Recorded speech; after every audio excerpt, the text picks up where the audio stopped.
इसके बावजूद कलेक्टर साहब टीवी पे झूठ बोल रहे, झूठ में झूठ म्हणतात तिची डिलिव्हरी डेट 25 आहे. बरं सगळं माहिती नाही सगळ्यांना. जिल्हाधिकारी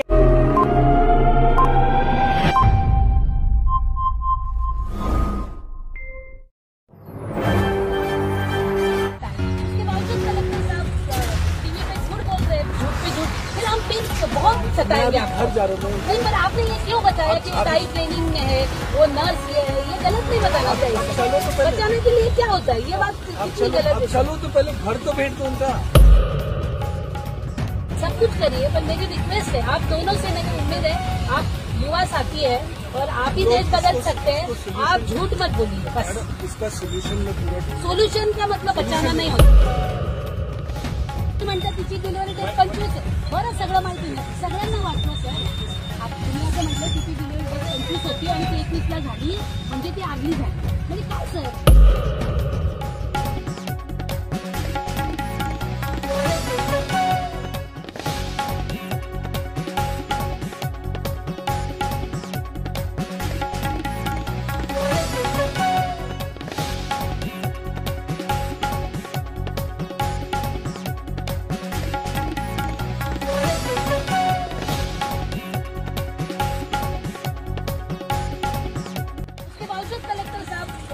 टीवी पे झूठ बोल रहे, झूठ पे झूठ, फिर हम फिर बहुत सताएंगे आपको। घर जा रहा हूँ। नहीं पर आपने ये क्यों बताया कि टाई ट्रेनिंग में है, वो नर्स ये है, ये गलत नहीं बताना चाहिए। चलो तो पहले बचाने के लिए क्या होता है, ये बात कितनी गलत है। चलो तो पहले घर तो भेज दो उनका।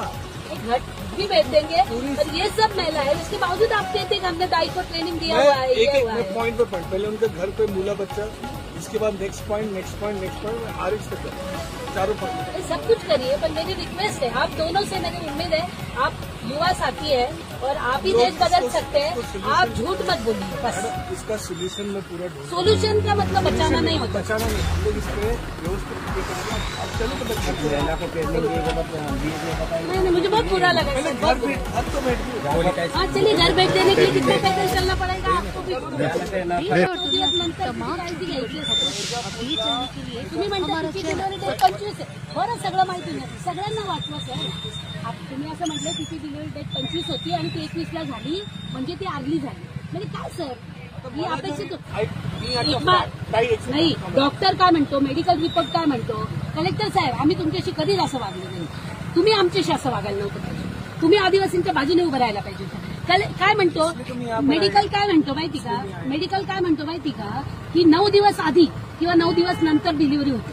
तुम्हाला 25 तारीख जर असेल तर तुम्ही बुडीत मजुरी आधी देऊन का बोलवतात बायकांना. कारण 9 दिवस आधी किंवा 9 दिवस नंतर. तुम्ही 21 ला झाली म्हणजे तिथे प्री.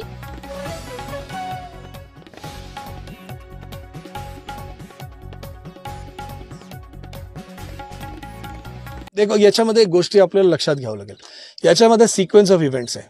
कोण बिकॉज याच्यामध्ये देखो तुमच्या समोर तुम्ही पण काही लोकांशी बोलले असेल. त्याच्यामध्ये एक काही लोकांनी काय वेगळा सांगितलेलं आहे की हॉस्पिटलला गेले, उपकेंद्राला गेले होते, तिथे काही लोकांचं म्हणणं आहे की थांबले नाही थांबले, स्वतः मोटरसायकलवर घेऊन जाण्याचा निर्णय घेतला. पीएचसी मध्ये ते होते, पीएचसीची वाहन पोहोचायला उशीर झाली, त्यापर्यंत डिलिव्हरी झाली, फिर पीएचसीची वाहन घेऊन गेली. असं भरपूर काय लोकांच्या याच्या कॉन्ट्राडिक्टरी स्टेटमेंट्स पण आहे. परंतु त्या कॉन्ट्राडिक्टरी स्टेटमेंट्समध्ये नेमकी सत्य काय आहे ते तर नक्की तपासावं लागेल. आणि हा म्हणजे जो वेगळं उत्तर स्टेटमेंट सगळेजण देत आहे त्याच्यामध्ये सत्यमध्ये ना मी इकडे होतो ना तिकडे होतो. प्रस्तुती रस्त्यावर झालेली आहे. या गोष्टीबद्दल व्हिडिओ आपल्या समक्ष आहे. परंतु ते कशा झाली, क्यों झाली, कोण याच्यावर दोषी आहे ते आयडेंटिफाय करणं, त्यांची दोष कितपर्यंत आहे ते आयडेंटिफाय करणं आणि त्याच्यावर नियमानुसार काय आपण कारवाई करू शकतो ते समजून घेणं. याच्यासाठी समिती आहे, त्याच्यासाठी वरिष्ठ अधिकारी आहे. आणि आजपर्यंत तुम्ही स्वतः पाहिलेलं आहे की अगर कुठल्याही चुका आणि गंभीर स्वरूपाच्या चुका झाल्या असेल तो ना शासन याच्यामध्ये सहन करतात ना प्रशासन ला स्पष्ट निर्देश पण आहे सामान्य शासनाकडून की आपल्याला अजिबात सहन करायचे नाही. आरोग्य सेवा 1 नंबरच्या असायला पाहिजे, कुठल्याही प्रकारची कमतरता याच्यामध्ये असू नये आणि त्या प्रयत्नामध्ये आपण आहे. आणि तुम्हाला मी सांगतो याबद्दल आपण म्हणजे प्रचंड गंभीर आहे. आपण नक्की जसं शासन पण याच्याबद्दल क्लिअर आहे की जे दोषी आढळणार त्यांच्या विरोध सक्तीची आपण शिक्षा करणार आहे. म्हणजे बडतर्फ करावं लागेल तर बडतर्फ करू, सस्पेंड सस्पेंड आहे तर सस्पेंड करू, डिपार्टमेंट इन्क्वायरी तर तेही करू. मॅडम अशी घटना ना घडू याकरता आता शासन हो येस, याच्यात AAAची मीटिंग असते, म्हणजे आशा अंगणवाडी आणि ANM नर्स त्याची एक मीटिंग प्रत्येक महिना झाली पाहिजे की नेमकं ज्यांची प्रसूती त्या महिन्यात शेड्यूल्ड आहे त्यांनी जर त्यांना लेबर पेन सुरू झाले तर नेमकं त्यांनी काय करायला पाहिजे. त्या तिकडच्या PHCला ही स्टँड बायवर ठेवणे की नेमकं हे झालं तर त्यांना उचलून आणणे आणि तिथे उपकेंद्र किंवा PHCला डिलिव्हरी करणे, हे प्रोटोकॉल फार सक्त राहिले पाहिजे. म्हणून जर याच्यात SOP मध्ये चूक झाली असेल तर ॲक्शन पण घेणे गरजेचं आहे.